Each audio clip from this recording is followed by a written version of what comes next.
या और जो व्यवस्थाएं बनाई जा रही है बजट के माध्यम, वो पक्की नौकरी नहीं है। समाजवादी पार्टी का मानना है कि बजट के माध्यम से जब जनता ने आपको तीसरी बार चुन करके भेजा है तो पक्की नौकरी के लिए क्या इंतजाम है। और कहने को कह रहे हैं कि हम जो एडिबल ऑयल है, चाहे वो मस्टर्ड, सेस्मिक, आपका सोयाबीन, आपका ग्राउंडनट, सवाल ये नहीं है। सवाल ये है कि बाजार को आपने 10 साल किसकी मदद की जिससे बाजार में वो खाने पीने का रिफाइंड तेल भर गया जो बाजार में आज पक्की तरीके से खड़ा है। तो आप किसान को क्या एमएसपी देंगे? क्या हॉर्टिकल्चर क्रॉप्स के लिए आपके पास कोई एमएसपी देने का इंतजाम है?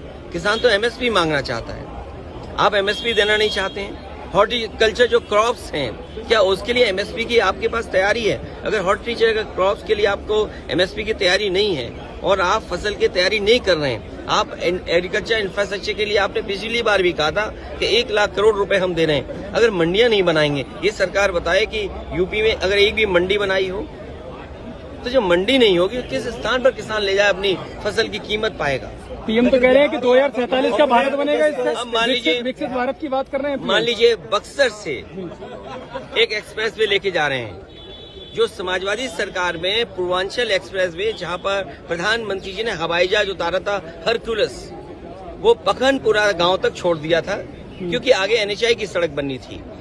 क्या ये सरकार को ये भी नहीं दिखाई देता है कि अगर 25 किलोमीटर 30 किलोमीटर का एक्सप्रेस वे बन गया होता तो बक्सर से जो एक्सप्रेस वे ये प्रपोज कर रहे हैं वो भी जुड़ जाता? आप इंफ्रास्ट्रक्चर का पैसा कहाँ दे रहे हैं? आपने महाराष्ट्र को दिया, आपने दूसरे प्रदेश को दिया, आप गिफ्ट सिटी तो गुजरात को दे रहे हो। ये नाउम्मीदी का पुलंदा है और शुक्र तो इस बात का है कि इंसान इसमें भी जिंदा है इस समय। अशोक भाई, जो सवाल पहले थे, महंगाई, बेरोजगारी और जो सपने दिखाए गए थे बड़े बड़े, अगर हम यूपी का ही देख लें तो निवेश की हालत क्या रही होगी। और जो बातें आंकड़ों के हिसाब से बड़ी बड़ी कही जाती हैं, जो इनके प्रोजेक्ट चल रहे होंगे, वो प्रोजेक्ट कोई समय पर पूरा नहीं हुआ है इनका। अब मान लीजिए सरकार बचानी है तो अच्छी बात है कि बिहार को, आंध्र प्रदेश को कुछ विशेष पैकेज या विशेष योजनाओं से जोड़ा गया है, लेकिन उत्तर प्रदेश जैसा प्रदेश जो प्रधानमंत्री देता है, क्या वहां के किसान के लिए कुछ बड़े फैसले हैं? किसान की फसल की पैदावार, उसकी कीमत के लिए क्या कोई इंतजाम है?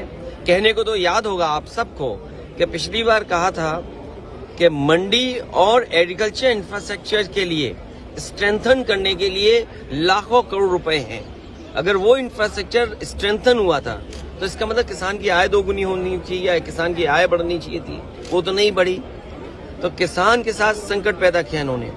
बेरोजगारी इन्होंने बढ़ाई है। 10 साल में जो इतनी बेरोजगारी बढ़ गई उसको कैसे कम करें, और वो भी आधी अधूरी नौकरी से। आप 2 साल की, 1 साल की या कुछ ट्रेनिंग करा करके नौकरी या रोजगार का सपना दिखा रहे हैं। देश का नौजवान अपना भविष्य बनाने के लिए पक्की नौकरी चाहता है, और फिर जो आधी अधूरी नौकरी है, क्या उसमें आरक्षण होगा? क्योंकि सरकार तो पीठ थपथपा रही है कि 10 लाख से 20 लाख मुद्रा लोन कर दिया और युवाओं के लिए इंटर्नशिप। मैं आपसे कह रहा हूं कि इंटर्नशिप परमानेंट नौकरी नहीं है।